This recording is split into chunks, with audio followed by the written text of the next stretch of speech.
Ja'Marr Chase out 4 to 6 weeks potentially with a hip injury. This is devastating because I just fucking traded for Joe Burrow in my fantasy league.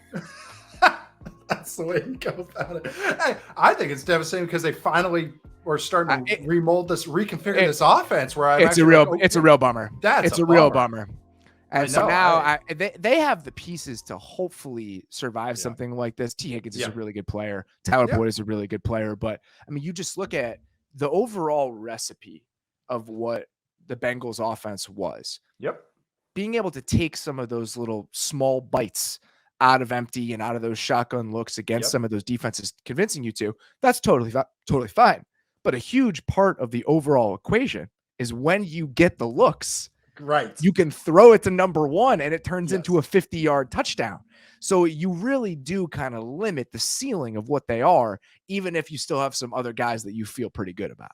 Well, that's the thing we say. They're too reliant on explosive plays. Well, when you have a guy that makes explosive plays like every game, that I would become I would hit those easy buttons a little too often too. But that's the thing is that they were able, we would say it's like, oh, just run cover 2 against this Bengals team. They can't figure it out because that was all because of Chase and Higgins and Boyd in the middle. And it's like, don't run man against them. Like you literally can't run man or blitz because Burrow's just going to throw a go ball or back shoulder fade to Chase. I mean, the one last week against the Falcons against insert name corner here, like he's jogging on a back shoulder.